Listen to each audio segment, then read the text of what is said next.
নমস্কার। আজকে পশ্চিমবঙ্গ রাজ্য সরকারি কর্মচারী ফেডারেশনের এনএইচএম রাজ্য শাখা এনএইচএম এ যারা কর্মচারী আছে, চুক্তিভিত্তিক কর্মচারী, তাদের বিষয়ে কিছু বলার জন্য আজকে আমরা উপস্থিত হয়েছি। আমার পাশে দুই স্টিয়ারিং কমিটির সদস্য রণবীর দত্ত, রণবিদ্যা, বারিন মজুমদার, বারিন্দা আছে। এনএইচএম রাজ্য শাখা রাজ্য প্রেসিডেন্ট আমাদের নিখিলদা আছে।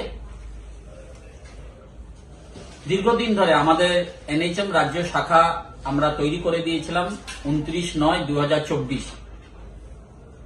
যারা এনএইচএম এর রাজ্য শাখার মধ্যে থেকে ফেডারেশনে মেম্বারশিপ নিয়েছে, বিভিন্ন তাদের অভাব অভিযোগ আমরা বিভিন্ন মিটিং করেছি, নবান্নতে বারবার ওরা এসেছে, আমরা বসেছি, কথা বলেছি, বিভিন্ন ইস্যু নিয়ে আমরা চিঠি করেছি স্বাস্থ্য ভবনে।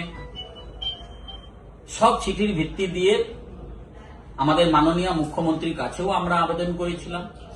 সেই ভিত্তিতে তাদের বিভিন্ন যে ছোট ছোট দাবিগুলো ছিল, যে কি এইগুলো হয়ে গেলে সাংগঠনিকভাবে কর্মচারীরা অনেক উপকৃত হবে, সেই সব দাবির মধ্যে দিয়ে আমরা ম্যাক্সিমাম আমাদের অর্ডারগুলো বেরিয়ে গেছে। সেখানে দেখতে গেলে আমাদের এনএইচএম এর চুক্তিভিত্তিক কর্মীদের জন্য পে প্রোটেকশন অর্ডার বেরিয়ে গেছে।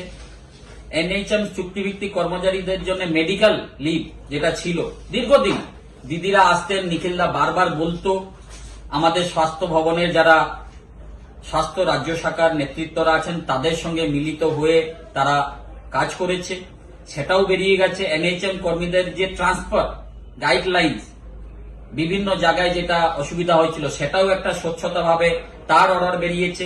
এনএইচএম কর্মীদের জন্য যৌথ ব্যাংকিং ও কর্মী কল্যাণমূলক সুবিধা প্রকল্প চালু করা হয়েছে। বিভিন্ন এই বাজেটের পরে বিভিন্ন চুক্তিভিত্তিক কর্মচারীদের জন্য বিভিন্ন সুযোগ সুবিধা আমরা আমাদের রাজ্য নেতৃত্ব, স্বাস্থ্য ভবনে যারা স্বাস্থ্য শাখার রাজ্য নেতৃত্বরা আছে তাদের থ্রু দিয়ে জয়েন্ট ভাবে মুভমেন্ট করে চিঠি দিয়ে সেগুলো আজকে কর্মচারীদের জন্য, এনএইচএম কর্মচারীদের জন্য আমরা করতে পেরেছি। এর জন্য ধন্যবাদ জানাই আমাদের মাননীয় মুখ্যমন্ত্রীকে। উনি সকল স্তরের কর্মচারীদের জন্য, শুধু গভর্নমেন্ট এমপ্লয়িজ তা নয়, চুক্তিভিত্তিক কর্মচারীদের জন্য অনেক কিছু করেছে। অনেক চুক্তিভিত্তিক এখনো বাকি আছে, তাদের অনেক কিছু আরো বাকি আছে, কিন্তু আপনাদেরকে ভরসা ফেডারেশনের উপরে রাখতে হবে, আস্থা মামাটি মানুষ সরকারের উপরে রাখতে হবে, আস্থা আমাদের ভরসা, আস্থা ভালোবাসা আমাদের মাননীয় মুখ্যমন্ত্রীর উপরে রাখতে হবে। এনএইচএম এর আরো একটা দাবি আছে, যাতে 65 বছরের একটা সুনিশ্চিততা তাদের যাতে অর্ডার বেরোয়, তার জন্য আমরা মুভমেন্ট ফাইল চালু করা হয়েছে। বিভিন্ন রকমের আমরা এনএইচএম এর অনেক কেউ জায়গায় আছে, কিছু কিছু বিরোধিতা করার কেউ চেষ্টা করছে, কিন্তু আমরা তাদের উদ্দেশ্যে বলি, ট্রান্সফার গাইডলাইন্স বেরিয়েছে, আমরা চেষ্টা করব সবসময় সবকিছু স্বচ্ছভাবে সকলের নিয়ে, যাতে পরিষেবা যেভাবে এনএইচএম স্টাফরা দিচ্ছে, অক্লান্ত পরিশ্রম করছে, তাতে স্বচ্ছভাবে যাতে সকলেই মিলে আমরা মানুষের পরিষেবা দিতে পারি। আমরা পশ্চিমবঙ্গ রাজ্য সরকারি কর্মচারী ফেডারেশন বিভিন্ন আগে দেখেছেন, আমরা এখানে সব সিনিয়ররা আছে, বিভিন্ন জায়গায় আমরা যখন ফেডারেশনের অনেক কিছু বলার সুযোগ ছিল না, ফেডারেশনের নেতৃত্বের কাছে বলার সুযোগ ছিল না, কর্মচারীদের চুক্তিভিত্তিক কর্মচারীরা আসতে পারছিল না, কিন্তু আমরা সেই জায়গা খুলেছি।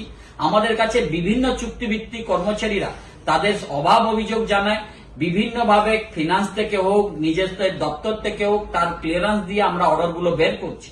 আরো অনেক চুক্তিভিত্তিক আছে, তাদের মনের মধ্যে ভাবছে যে কি এই ইলেকশন এসে গেল, আর মনে আমাদের কিছু হবে না, আমরা এতদিন পরে থাকলাম, এইসব ভাবার কোনো কারণ নেই। এই এনএইচএম যারা স্টাফরা আছে তারা দীর্ঘদিন লড়াই করেছে, তারা দীর্ঘদিন তারা বলেছে, কিন্তু তাদের তো হয়ে গেল। যারা চুক্তিভিত্তিক এখন আছে, যারা ভাবছে যে আমাদের কিছু হবে না, আমি তাদের উদ্দেশ্যে বলি, ভরসা মাননীয় মুখ্যমন্ত্রীর উপরে রাখতে হবে। অনেক চুক্তিভিত্তিক আছে, আমরা অনেক কিছু ভেবেছি যে কি 9008টা যাতে মডিফাই করা যায়, সেটার জন্য আমরা একটা প্রপোজাল তৈরি করেছি, আমরা সেটা সাবমিট করেছি। আমরা দেখেছি 192 অর্ডার হয়েছে, তার একটা প্যারালাল যদি কোনো একটা 192 অর্ডারের মতন বেরোয়, সেটাও আমরা ফেডারেশনের পক্ষ থেকে আমরা সুযোগ যেটা অ্যাপ্লাই করেছি, সেটা আমরা আমাদের সর্বোচ্চ জায়গায় জানিয়েছি।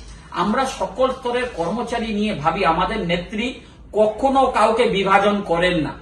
আপনারা দেখেছেন বিভিন্ন রকমের মঞ্চ বেরিয়ে এখন বিভিন্ন চুক্তিভিত্তিক কর্মচারীকে বলছে তোমাদের স্থায়ীকরণ করে দেবো, তোমাদের এই করে দেবো। আপনারা বিভ্রান্ত হবেন না, এরা আপনাদেরকে মাথা খারাপ করছে আপনাদের যে যে অসুবিধাকে এরা সুবিধা নেওয়ার চেষ্টা করছে। এই অভাব অভিযোগ যদি কেউ সলভ করতে পারে, এইগুলো একমাত্র ফেডারেশন ব্যানারেই হচ্ছে আপনাদের প্রবলেম সলভ করতে পারবে। আর আমরা করছি, আপনারা বিভিন্ন স্তরে দেখুন, আমরা বিভিন্ন অর্ডার বের করেছি, বিভিন্ন চুক্তিভিত্তিক কর্মচারীদের জন্য কাজ করেছি। বিভিন্ন জায়গায় এখনো আছে যারা তারা ভাবছে যে আমাদের মনে হয় কিছু হবে না, আমাদের কিছু হলো না। না, অনেক কিছু হয়েছে। হ্যাঁ, একটা এত বড় পরিবার, এখানে সবকিছু একসঙ্গে হতে পারিনি, কিন্তু আমরা দৃঢ় বিশ্বাস, আমরা যাদেরকে যা যা কথা দিয়েছি, আমরা ফেডারেশনের পক্ষ থেকে যাদের পাশে দাঁড়িয়েছি, তাদের নিশ্চিতভাবে এই এনএইচএম স্টাফদের যারা আছে তাদের পাশেও তো আমরা দাঁড়িয়েছিলাম, তাদেরকে আশ্বস্ত করেছিলাম নিশ্চয়ই আপনাদের যে রুলস এর মধ্যে আছে বেরোবে। কিছু কিছু জায়গায় টেকনিক্যাল প্রবলেম থাকে, এত আর্থিক বঞ্চনা, কেন্দ্রীয় সরকার ভাতে মারার পরিকল্পনা, বাংলাকে ছোট করার পরিকল্পনা, বাঙালিদের উপরে ছোট করার পরিকল্পনা, সব টাকা বন্ধ করে দেওয়া, তার সত্ত্বেও মাননীয় মুখ্যমন্ত্রী কিন্তু কারো মাইনা বন্ধ করে দেননি। আপনারা দেখেছেন, ডিএ নিয়ে যারা মামলা করে সরকারের উপরে আলাদাভাবে একটা প্রেসার তৈরি করার চেষ্টা করছে, সরকার আজকে বাধ্য হয়েছে, কিংবা সোশ্যাল মিডিয়াতে আমরা দেখছি যে কি শিক্ষক অশিক্ষক পৌর কর্মচারী যে ইয়েটা দেওয়া হয়েছে, পিটিশনটা দেওয়া হয়েছে, সোশ্যাল মিডিয়াতে আমরা দেখলাম যে কি সেখানে শিক্ষক অশিক্ষক এরা সব বাদ পড়ে গেছে। আমি আমার গত ভিডিওতে বলেছি, কিন্তু এর দায়িত্ব তাদেরকেই নিতে হবে। এই 4% ডিএ যে দিয়েছেন, সেখানে তো মাননীয় মুখ্যমন্ত্রী সেখানে আমাদের শিক্ষক অশিক্ষক পৌর কর্মচারী যারা যারা প্যারাস্টাটালে আছে তাদের জন্য দিচ্ছেন। উনি কখনো কাউকে বিভাজন করেন না। উনি বাংলার মাননীয় মুখ্যমন্ত্রী সকল কর্মচারী পাশে আছেন, সাধারণ মানুষের পাশে আছেন, বাংলার সাধারণ মানুষকে পরিষেবা দিচ্ছেন। এটা সকলকে আমাদেরকে বুঝতে হবে।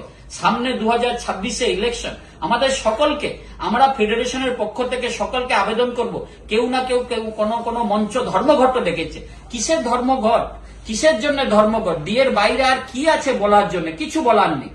আমাদের মাননীয় মুখ্যমন্ত্রী বিভিন্ন ক্যাডারকে ধরে ধরে সাজাচ্ছেন, বিভিন্ন চুক্তিভিত্তিক কর্মচারীদের জন্য বিভিন্ন কিছু করে দিচ্ছেন।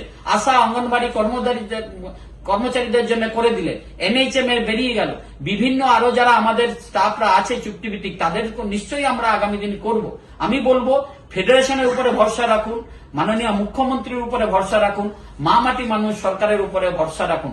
আমরা বিভিন্নভাবে ভালোভাবে আমরা আগামী দিন যাতে সকলকে নিয়ে একটা পরিবার হয়ে পাশে দাঁড়িয়ে কাজ করতে পারি, আমরা সেটা করব। আমি সকলকে লাস্টে বলে যাব, 13ই মার্চ ব্যর্থ করতে হবে আমাদেরকে।